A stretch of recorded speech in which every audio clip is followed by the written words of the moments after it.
Hello. I think we're on. We are. So I've been, we've been working on this app. We've been working on this app. Yeah. And Shane has been methodically putting our Q&A videos beginning in our Ephesians series onto the app. And I've been going back and kind of rewatching, and it seems like we have a very similar shtick at the beginning. Hi. We say that, and then we talk about why we do this. And like the videos that I watched, it was very similar, and so yeah, I was kind of bothered by it. But yeah, so I haven't gone back and rewatched a lot of them, but I could see that because it's easy to get into patterns and just keep doing the same thing. Yep. So I'm John. I'm one of the pastors here. We always say that. I'm John. I'm one of the pastors here. And then I usually say that I'm Mike. I'm one of the other pastors here. Mm-hmm. And then we make small talk for a few minutes. So yeah, there's no script, so it's funny that we fall into that. Yeah. It really does follow a disturbing pattern. So completely unrelated. Do you have Disney Plus? Do you have any of those kinds of things? Are you on any of that? Okay. I mean, I guess it depends on what you mean by any of those things. Disney? Do you have Disney Plus? No. Okay. We have Netflix.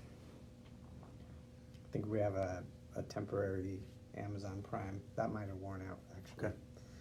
I think Luann got a deal on that, like $1 for the year last year or Nice. something like that.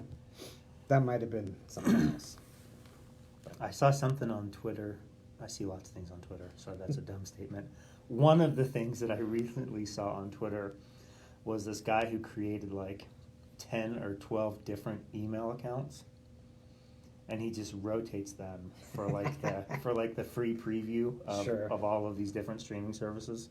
I guess most of those are like a month-long thing, so if you had 12, yeah, there you go. Mm-hmm. Are you a Star Wars fan? I like Star Wars, yeah. Planning to see the latest movie? Well, we don't go to a lot of movies, but we'll watch it when it comes out on DVD for sure. That might be one that I would go with the boys, because, that's fun. Actually, a lot of times my brothers and my dad and I would go to movies on Christmas break, like sometimes Christmas Day even. That's kind of a thing. So that might be one of those movies that we go to on Christmas. Mm-hmm. When the I don't know how to properly categorize all of the different trilogies they've had. When the second set of trilogies came out, okay, which were the first three, I think I went to go see them all with our children on the first night that they came out. So we were able to see all of those. And John and I have talked about going on Friday to see this one. So yeah, this one looks good. Yeah, and then I saw something on Twitter yesterday that was like, me in 1985. This is the last Star Wars movie I'm ever gonna watch, and it was like me in whenever whatever that one was called, Revenge of the Sith. This is the last Star Wars movie I'm ever gonna see, and then Friday's date. This is the last Star Wars movie I'm gonna see. Yeah, and now you've been. There'll be more. Yeah. There's The Mandalorian. Have you been watching that? I have. I've got a few minutes of that at a friend's house, but that's about it. Looks interesting. Yeah, it's the first. I would say the first episode was actually the first two episodes. It was very slow. It's very slow paced. Yeah. But you mentioned that. But they've had, I don't know. It's picked up. I mean, the pace is picked up, and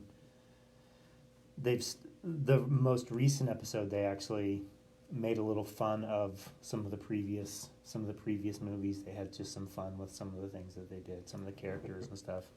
So that was kind of cool. But John and I started watching. Started watching episode 4. So the original that came out. We started watching that, and I was like, oh, so this is what. I mean, there's obviously CGI in there and stuff like that, but it's like, oh, so this is what a movie looks like that is not so overwhelmed Uh-huh. with special effects and all of that kind of stuff. Yeah, it's amazing how all that has changed. Yeah. Dakota got himself an Xbox Mm. for, I guess it was on Black Friday. And he's been playing the Jedi game that came with it. Okay. So that's my latest Star Wars exposure. Nice. And it's kind of, I don't know where it fits in the whole storyline and all that, but I'm sure there's someone who can tell you. I'm sure. There are probably lots Probably of people who can tell you exactly But where that is. since Mike and Michaela and Luann are watching right now, I'm guessing they don't care. Yeah. And we've at our 7-minute mark. Michaela could ask Drew, though. He would know. Yeah. And yeah, I'm sure. So here's this Sunday we talked about peace, the Christmas theme of peace. Yeah. And talked about it. It was a really challenging text for me to think about this, and I talked a little bit about that anxiety on Sunday morning during the message time, because we kind of I think we hear these themes of hope and peace and joy and love, and we kind of come to a church experience, and we think it's going to be like Life Hack Sunday of how do we get this peace? How do we get this hope? How do we hear all these things? And I say this all the time. I don't think a single one of my messages ever works out the way I think it's going to be, which is really challenging. And this past week on peace was just one of those things. Like, you read this and right away it's John the Baptist screaming at everybody and telling them how they're a bunch of snakes and all this kind of stuff, and it's like, where's the peace in that? And one of the verses that popped into my head early on in this, when I was thinking about Sunday's message in particular, was from Matthew chapter 10. And Jesus is sending out the apostles to go and on a short-term mission trip to train them for how they're going to spend the rest of their life. And one of the things he says, this is in verse 34, "Don't imagine that I came to bring peace to the earth. I came not to bring peace, but a sword." And like that, as I'm reading and thinking about this, that verse just crushed me. Of, man, we have this idea of Jesus, Yeah. and he's saying something that is very disorienting, very challenging for us. And it's about peace. It's about the thing that we're kind of longing for. Yeah, I think there's a couple of things that happen there. I think we're really comfortable with God with us when God with us is the nice little, cute little lamb. Mm-hmm. But God with us is also a lion. Yeah. And that's sometimes a little less comfortable to hang out with. Mm-hmm. Mm-hmm. And I think, yeah, his idea of peace, you talked a little bit on Sunday about we can gain some peace by, let's just not talk about these things. And we have this list of, you don't talk about this and this, and when this guy comes around, just don't talk about this. Right. So we avoid topics in order to create some sense of peace. But that's really a counterfeit peace. And I think that's kind of what John was getting at as well. When he called them a bunch of snakes, really what they had done is they had developed a system where they were producing something that looked like peace. Mm-hmm. And for the people in power, it was peace. But I don't know if I'd say it relied on, but it was connected with a lot of people who were not in power being very oppressed and carrying a load that they were never intended to carry. Mm-hmm. And that was not peaceful for them at all. And so, yeah, John, as the kind of the harbinger of Jesus, making the way ready for him, I think part of his role was to point out the counterfeit peace that they were settling for, Yeah. and that those in power were enforcing. I think today we live in different systems, but I think we still have a lot of counterfeit peace that we settle for. Mm-hmm. And while circumstances in our lives we might not feel very peaceful about some things, we kind of set up our lives in these grooves, Yeah. where we get up in the morning and we go to work and we do our job, and then we go home and we turn on Disney Plus or Netflix or whatever for a while, and maybe escape or numb ourselves. Yeah. Or maybe it's not Netflix, maybe there's a lot of other ways that we can escape from the lives we're living to find some sense of peace. But again, that's settling for a counterfeit peace. I think so much of what we do sinfully is settling for counterfeits of the real thing.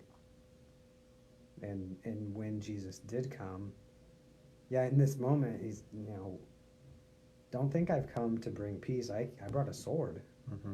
I'm not just the lamb. I'm a lion. And there's a battle that's coming, and this is not going to be easy. So be ready for that. Yeah. Now later on, that gets fleshed out a lot differently than we might think on the surface. I think we need to be careful about how we, like when Jesus says here, I didn't come to bring peace, that seems to be a contradiction between being the Prince of Peace. Yeah. Well, on the way to this shalom peace that is what Jesus ultimately has come and will come again to bring, there's a lot of struggle. And I think he's telling the disciples here, I'm not just setting up another system that's going to seem like peace. I'm going to bring ultimate, real peace by being God with you, Mm-hmm. Emmanuel. And that's what we celebrate. Right now, that's what we have, this kind of time of anticipation, where we've been talking about hope and peace, and I think we've got joy and love coming up. Yeah. Joy's this week. Yeah.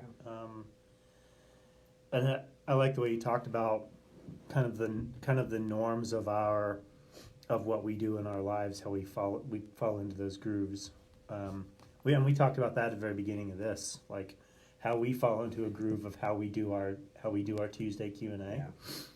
We fall into the groove of what our life looks like, and anytime there's something that disturbs that peace, we get very anxious about that, and I think in those comfort levels that we develop over time, and those patterns that we develop over time, I believe we begin to feel entitled to certain things. Even like a few weeks ago, we had kind of that 2019 Blizzard 2.0 that we had, which was not like the blizzard that I wasn't here, but you guys had back in March. I was in Virginia. But I remember being home just a few weeks ago, and it's like the power goes off, disturbing my peace, and immediately, like, we begin to wonder, so when is the power going to come back on? Like, when is my life going to be restored to its proper order? Everything, a place for everything, and everything in its place, so that my peace can come back. And I think as humans, when we fall into that place of entitlement, anytime Jesus comes in to upend that, anytime Jesus enters our life, he is going to upend that peace. And the whatever else is counterfeit to what he really intends, he Yeah. will uproot it. Right. So the question we got, maybe explaining more about more what Jesus' version of peace versus what we see as peace. So I would say, as I've been thinking about this question, I would say Jesus' version of peace is a level of confrontation, of exposing kind of the norm, exposing the status quo for what it is. We talked in the Ephesians series about the light. We see that metaphor used throughout Scripture, that God is the light, and the message is the light, and all of these things are the light, and that just reveals, like when we flip the light on, it just it reveals what's going on. So Jesus as God, as the truth, as a truth teller, as all of the things that he is and he was, he is just going to reveal what's really going on, disturbing peace, so that we can't deny it. We can't get out from underneath the things that we try to prop up and hide from that are really going on inside of us. Yeah, I think the peace that Jesus intends for us ultimately is a peace that's rooted in, because of his light, rooted in being fully known, and still being able to confidently stand with God because of what Jesus has done, to forgive the parts of us that we would like to hide. All the way back to the garden. Adam and Eve walked in the garden with God. They were fully known by him. Yeah. Everything was exposed. Nothing about them was hidden from God. Which in truth, nothing about us is hidden from God either. But we have parts of us that we would like to hide. Yeah. We have things that we bury deep within us that we don't want people to know, and we don't want God to think about. We hope he doesn't notice sometimes. Real peace that only Jesus can bring, is the peace that comes from understanding that I am fully known by God, and that there's nothing that he's holding against me. Like those things that I might want to hide or bury, he has seen them and he's dealt with them, and he doesn't hold them against me. I was listening to a sermon last week, and the pastor talked about that garden scene, and he talked about the phrase "naked and unashamed," and I love it. He said, and that had nothing to do with them being nude. I mean, they were, but it had that phrase "naked and unashamed" had nothing to do with the fact that they weren't wearing clothes. It was what you were just describing. They were fully known. They were who they were. They knew who they were, and God knew who they were, and they were unashamed to be in his presence. Yeah, I think that physical reality that we can get hung up on is only a reflection of the deeper spiritual reality, that there was nothing about them that was not known by God and loved by God. Yeah. So I guess when I think of peace, I'll read a little bit. This is from Psalm 46, which, if there's a famous verse there, Psalm 46:10, that just says, "Be still and know that I'm God." And it's real easy for us to put that on a t-shirt or a bumper sticker or whatever. But I just want to, if it's okay, read that whole psalm. I figured it would be okay. We can do whatever we want. So we can. We're going to disturb the peace today. So he starts out in this psalm where we have the line, "Be still and know that I am God." He starts off, "God is our refuge and strength, a very present help in trouble. Therefore we will not fear, though the earth gives way, though the mountains be moved in the heart of the sea, though its waters roar and foam, though the mountains tremble at its swelling." So far, it's not a real peaceful setting, right? Yeah. It doesn't, you're talking about mountains crumbling, and it's a mess. And yet he says, God is our refuge and strength. Real peace is rooted in not just being fully known by God, but also knowing God and knowing Him as our refuge and our strength. There's a river whose streams make glad the city of God, the holy habitation of the Most High. God is in the midst of her. She shall not be moved. God will help her when the morning dawns. The nations rage, the kingdoms totter. He utters his voice, the earth melts. The Lord of hosts is with us. The God of Jacob is our fortress. Come, behold the works of the Lord, how he has brought desolation on the earth. Again, not real peaceful yet. Yeah. He makes wars cease to the ends of the earth. He breaks the bow and shatters the spear. He burns the chariots with fire. So on the way to peace, we see God desolating, breaking, burning. Those aren't necessarily the verbs that we usually associate with peace. Yeah. But then comes the line, be still and know that I am God. I will be exalted among the nations. I'll be exalted in the earth. The Lord of hosts is with us. The God of Jacob is our fortress. I think real peace comes in knowing who's really in charge. Yeah. When all the junk is happening, when the diagnosis comes, when the car breaks down, when the job is lost, we can rest in the knowledge that God sees us and God is with us. When we sit down at tables with extended family in the next several weeks, it's amazing how good we can become at picking at each other's faults, pointing out each other's flaws. And it's really hard to just sit there and hear that sometimes. Mm-hmm. But the truth is that God already sees all those flaws. God already knows all those faults. And he has the capacity to redeem them in ways that no one else can. Yeah. And so, whatever crazy Uncle Eddie does to annoy us, I'm not defined by him. Mm-hmm. I'm defined by a God that knows me better than him.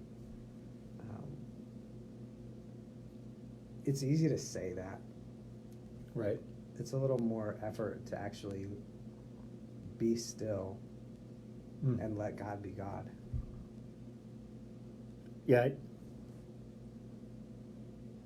I think part of this question is we've also talked about this quite a bit. When we hear words like peace or joy or hope or whatever, I think we have to take a step back and really ask the question which this person is asking. Well, what does Jesus mean by peace? Like when we hear that, what does that mean? Like one of my students, so I taught a class at Summit this semester, and one of my students had this. This was they quoted something from Matthew, and then it said, so this was the Matthew quote. You know that the rulers of the Gentiles lord it over them, and their great ones exercise authority over them. It shall not be so among you, but whoever would be great among you must be your servant, and whoever would be first among you must be your slave. Even as the Son of Man came not to be served, but to serve, and to give his life as a ransom for many. And this was the person's first sentence after they quoted that. At times it seems like everything Jesus said was intentionally designed to make his kingdom completely foreign to our expectations. And when I graded this person's paper, I circled that and I asterisked and I just wrote, I think you mean all the time. And I think for us as Christians and as we mature in our faith, it's time for us to reorient what our expectations of Jesus are. It's time for us to reorient what our expectations of what he's going to do in our lives are. So in that situation, like, so what does peace look like when I'm sitting across from my relative that believes some wacky political thing or doesn't believe the same wacky political thing that I believe, or whatever. Like, what do I do in that time? Um, I think listening and not saying anything is a really good practice. And that I think that too sounds really easy. Um, but but as Christians and as people who are maturing, when I think the sooner we can get to a place where we are asking ourselves a question like, why does this make me so mad? Like, the sooner you can get to that spot, I just think the healthier emotionally you're going to be. Your mental state, I believe, will be better if you can get to that point where you're asking yourself that question, like, why does this bug me so much? Why do I feel the need to be right? Why do I feel the need to be in control of this? Why do I need to feel the need to demonstrate my control over this topic, or my amount of wisdom over this subject? Like what is it within me that's causing me to feel like I have to win some kind of argument with this person? And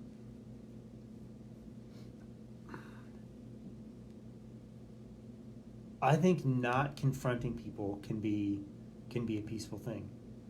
When we see, like, as I read through the Gospels, Jesus is most confrontational around, I would say, ultimate things.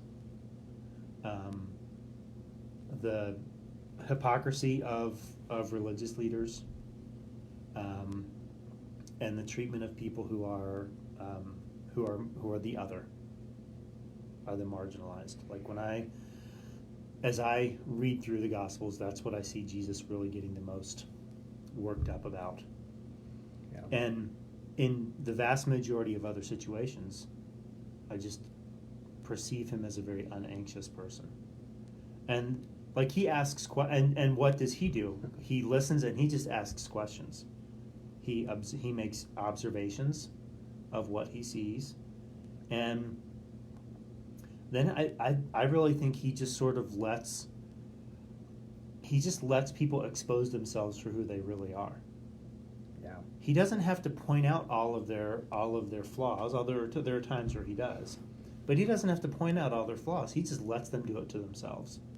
And then when that happens, then they can have a conversation. And usually with Jesus, it's not a conversation. That's when he blasts them.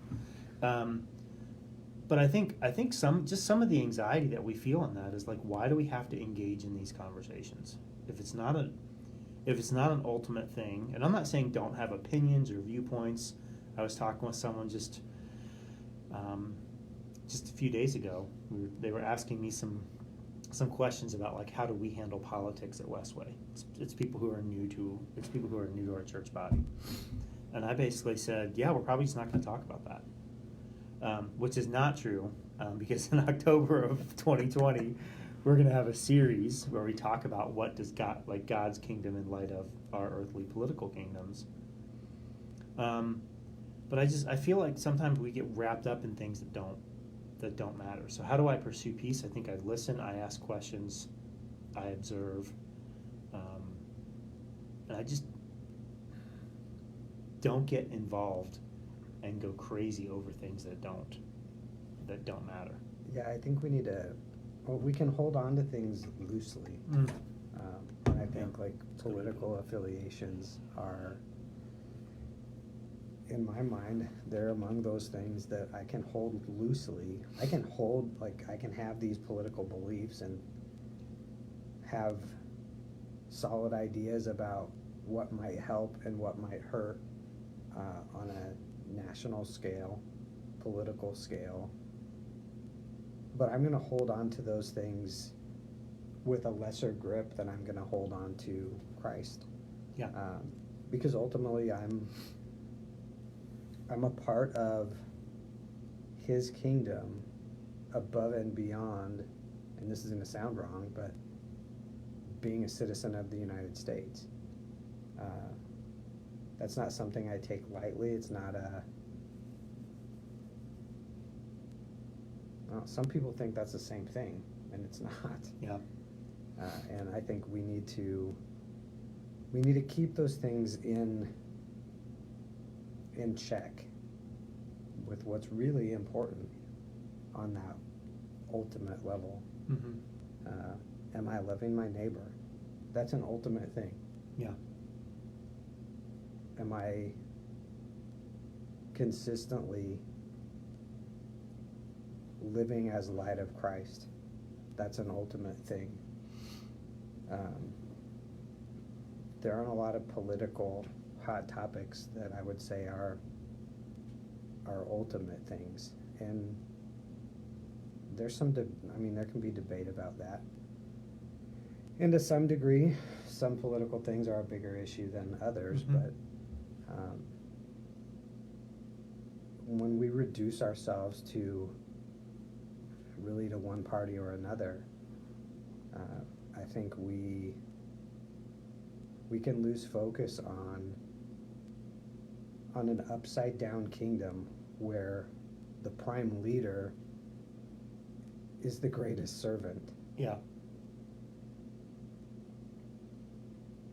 And I also think, like, am I doing things in this, I don't know, I'm trying to stay within the scope of the question. I think we can choose to do things or not do things that we know are going to, like, ramp up anxiety in the lives of other people.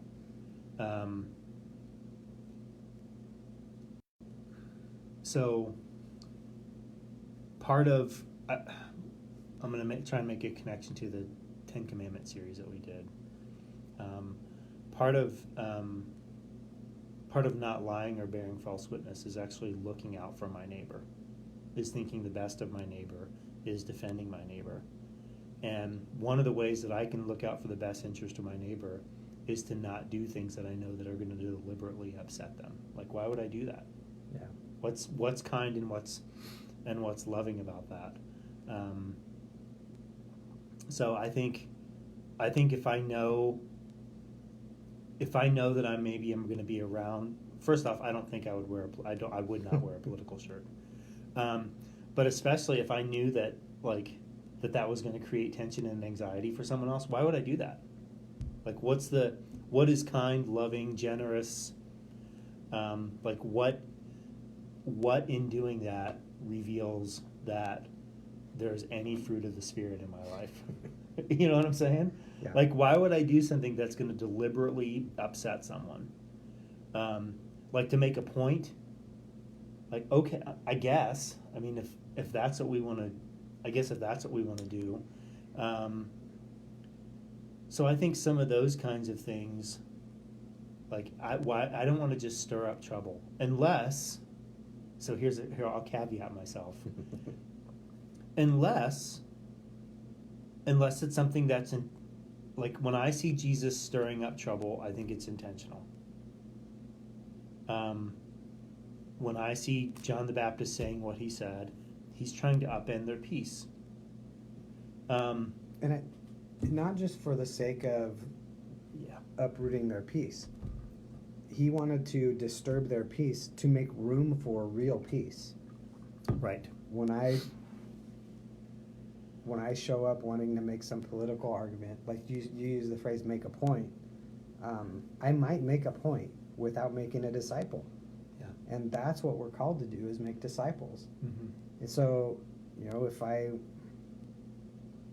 want to start this argument, I should have some end in mind.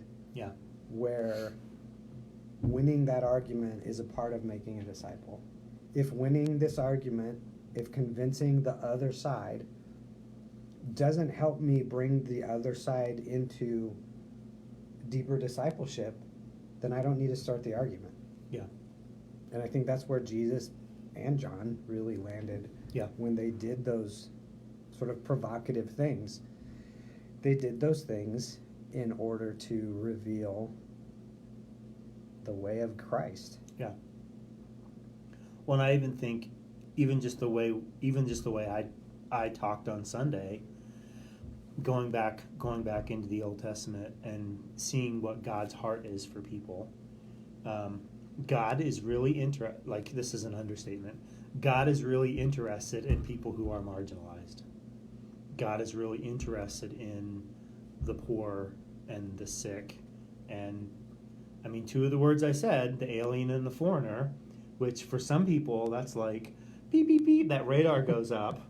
But those, I mean, those are biblical terms. Those are things that God cares about. So there are times where there aren't times. We have to talk about the things that God cares about and God is concerned about. But the end of that should be to upset peace, to bring God's peace, not just to stir up a whole bunch of trouble. Yeah. So to answer this question, how do we pursue Jesus' peace with extended family we've struggled with as we approach the holidays? I think love. We love them, we accept them, we listen to them, we ask questions. And I think we do all of those things with the intent to understand. Yeah, I think to be able to look across the table at that person and understand that they are completely known by God, and they are completely loved by God. And so as a disciple of Jesus, as much as I know them, I should love them. That doesn't mean they're right and I just have to sit there and take it. But it might mean that being the right one doesn't matter. Yeah. And it might be that those things that they do that annoy us the most, maybe those are attempts by them to cover up what they want to hide from God. Maybe they're attempts to compensate for some area in their life where they feel deficient or where they feel something's missing. And maybe that's an opening for us to help them understand, when we really listen to them first, to help them understand who Jesus is and how he is the one that's missing. You say that like you have, I'm going to be provocative. You say that like you have some experience in, like, covering up what's real. And obviously I'm being rhetorical. Because I think that's a very human thing, is to cover up, is to, like, how is, I'm gonna hide behind this thing, or I'm gonna believe this because there's something that's going on in my own life and my own soul and my own heart about this topic, and I'm gonna use that as my, I don't know, as my shield or my, I don't know, like, because I know I do that. I've Right. done that. I think we're all really good at that. Yeah. We've been doing it for a long time with fig leaves and anything else we can find. But I think, I don't know, like, maybe I feel convicted that I should care for the poor. But I don't, like, in a practical way, I don't do anything to show care for the poor. And so a politician comes along that says, hey, we should give everybody money for nothing. Just give it to them. Every month, send them a check. Then nobody has to be that poor anymore. It's really easy for me to abdicate my responsibility to love my poor neighbor. Yeah.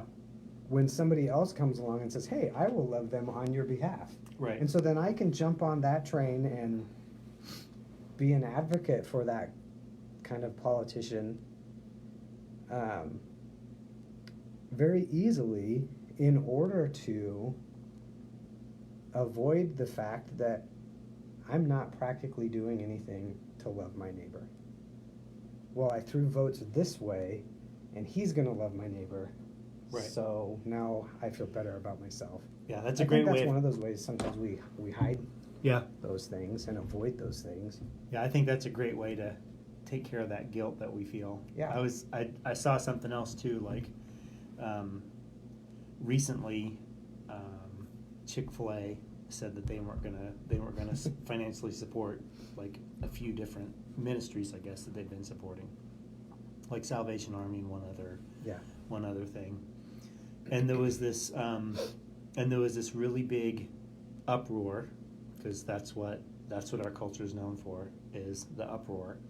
There was this really big uproar, like that they had sold out, that they had done all of these things, and I saw this really interesting perspective that was like, well, you can still support those ministries. And I think that's exactly what you're talking about, is why is Chick-fil-A my proxy in supporting these ministries? Like, if I believe that strongly that Chick-fil-A is no longer going to support the Salvation Army, radical idea, shouldn't you then support the Salvation Army? Like, if we're that upset that they're going to lose funding, right, then instead of joining the outrage culture, what if then you supported the Salvation Army? Why is Chick-fil-A your go-between between you and someone else? And when I saw that, I was like, man, that's a really good question. And I think that's exactly what you're talking about, of how can we just be obedient to what God is calling us to do? It's a lot easier to give 2 cents to Salvation Army when I go buy a Chick-fil-A sandwich. Exactly. I actually give the Right. $6 to Salvation Army and get nothing out of it. Right. Man, come on. It's funny, there's so much wrapped up in that story. I was reading a little beyond the headlines on some of those, and Chick-fil-A changes the charities that they give to all the time. Yeah. I read Truett Cathy's biography a few years ago, and he actually started the business in order to fund a ministry for underprivileged kids and orphans, and people that Jesus actually really cares about. Yeah. That's the whole reason he started a restaurant. Yeah. And that hasn't changed. Mm-hmm. They've shifted from one thing to another, like they periodically do. This isn't a defense of Chick-fil-A. They can do with their money what they want to do. Yeah. But the other thing that came to my mind, I saw an article just yesterday that was talking about that outrage culture and the online response to so many different things like this, where all of a sudden here's this issue and everybody is piling on, and we're never going to shop there again, we're not going to do this, and we're not going to buy that. And they did this study of, I think they had 6 or 7 different of those kind of hot button things that have come up over this last year. And they found that those things are making zero difference almost to those businesses, because the outrage that shows up on our Twitter feeds and Facebook feeds doesn't actually affect our actions. Right. Like, I might say, this is terrible, how can they do that? But next time I'm in Cheyenne, guess where I'm going to lunch? Yep. John and I went there the other day.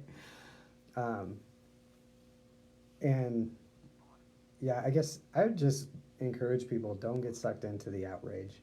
Yeah. And it really is a great example, again, of how Jesus is the antithesis to the culture that we're living in. Mm-hmm. The peace that he wants to bring to our lives is exactly the opposite of the outrage that the headlines are designed to elicit in you. Right.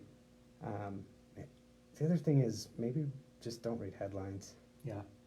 I saw. We're going to finish this. We are going to be done. It's noon. It's 12:01. Wow. I saw this other thing the other day.